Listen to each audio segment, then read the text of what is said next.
മനീഷ് ഇപ്പോൾ പത്മകുമാർ അറസ്റ്റിൽ എന്ന ഷഫീദ് ഇപ്പോൾ അറിയിക്കുന്നുണ്ട്. ശബരിമല സ്വർണ്ണക്കൊള്ളയിൽ പത്മകുമാർ അറസ്റ്റിലായിരിക്കുന്നു എന്നുള്ള പ്രധാനപ്പെട്ട വാർത്തയാണ് ഈ മണിക്കൂറിൽ വരുന്നത്.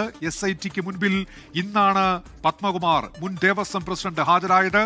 അദ്ദേഹത്തെ ഇപ്പോൾ ഈ സ്വർണ്ണക്കൊള്ളയുമായി ബന്ധപ്പെട്ട് അറസ്റ്റ് ചെയ്തിരിക്കുന്നു SIT എന്നുള്ള വാർത്ത പുറത്തു വരുന്നു. പത്മകുമാറിന്റെ അറസ്റ്റ് ഇപ്പോൾ പ്രത്യേക അന്വേഷണ സംഘം രേഖപ്പെടുത്തിയിരിക്കുന്നു. ഒരു തിരഞ്ഞെടുപ്പ് പടിവാതിൽക്കൽ എത്തി നിൽക്കുമ്പോൾ CPIMന്റെ പത്തനംതിട്ടയിലെ നേതാവായ മുൻ ദേവസ്വം പ്രസിഡന്റായ പത്മകുമാർ അറസ്റ്റിലായിരിക്കുന്നു എന്നുള്ളതാണ് പ്രധാനപ്പെട്ട വാർത്ത. കോടതിയുടെ കൃത്യമായ മാർഗനിർദ്ദേശപ്രകാരം മുന്നോട്ടു പോയ അന്വേഷണമാണ് ഈ ശബരിമല സ്വർണ്ണക്കൊള്ളയുമായി ബന്ധപ്പെട്ട്. ഓരോ ഘട്ടങ്ങളിലും കോടതി അക്കാര്യത്തിൽ നടത്തിയ നിരീക്ഷണങ്ങളുണ്ട്.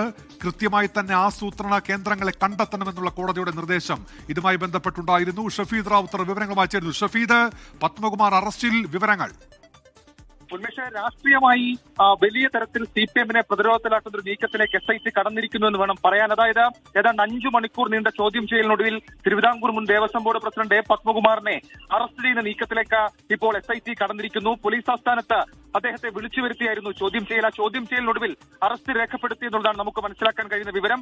2 പ്രധാനപ്പെട്ട കാര്യങ്ങൾ. ഒന്ന്, 2019 ഈ ദ്വാരപാലക ശില്പങ്ങളിലെ സ്വർണ്ണപ്പാളികൾ അത് ഉണ്ണികൃഷ്ണൻ പോറ്റിക്ക് കൊടുത്തുവിട്ട സംഭവത്തിൽ അന്ന് അതിന് ആദ്യ ഇനിഷ്യേറ്റീവ് എടുത്തതും ഉത്തരവുകൾ തയ്യാറാക്കിയതും ദേവസ്വം ബോർഡിന്റെ യോഗങ്ങൾ ചേർന്നതും പത്മകുമാറിന്റെ നേതൃത്വത്തിലായിരുന്നു. ഇക്കാര്യത്തിൽ പത്മകുമാറിന് പങ്കുണ്ട് എന്ന തരത്തിലേക്കുള്ള ചില സൂചനകൾ, ചില നിർണായക വിവരങ്ങൾ അതടക്കം അന്വേഷണ സംഘം ശേഖരിച്ചിരുന്നു. പ്രത്യേകിച്ച് മിനിറ്റ്സിൽ വന്ന വീഴ്ചകൾ, അതിനൊക്കെ അപ്പുറത്തേക്ക് ഉണ്ണികൃഷ്ണൻ പോറ്റിയുമായി 2018 മുതൽ പത്മകുമാർ നടത്തിയിട്ടുള്ള ചില പണമിടപാടുകൾ അത് അടക്കമുള്ള കാര്യങ്ങൾ അറസ്റ്റിലേക്ക് നയിച്ചു എന്നുള്ളതാണ് നമുക്ക് മനസ്സിലാക്കാൻ കഴിയുന്ന കാര്യം. മാത്രവുമല്ല, ഈ വിഷയത്തിൽ ഏതെങ്കിലും വീഴ്ച എന്നതിനപ്പുറത്തേക്ക് ആസൂത്രണം സംശയിച്ചുകൊണ്ടുള്ള അറസ്റ്റിലേക്ക് ഇപ്പോൾ അന്വേഷണ സംഘം കടന്നിരിക്കുന്നു എന്നുള്ളതാണ് സുപ്രധാനമായിട്ടുള്ള വിവരം.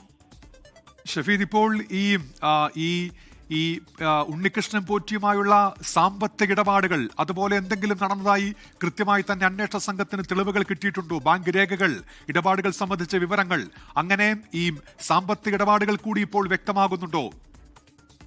ഉന്മേഷ, ഇതിൽ ഏറ്റവും പ്രധാനപ്പെട്ട കാര്യം, നേരത്തെ തന്നെ തെളിവ് ശേഖരണം നടത്തിയപ്പോൾ പത്മകുമാറിന് ഇക്കാര്യത്തിൽ അറിവുണ്ടായിരുന്നു എന്നുള്ള സൂചനകൾ അന്വേഷണ സംഘത്തിന് ലഭിച്ചിരുന്നു.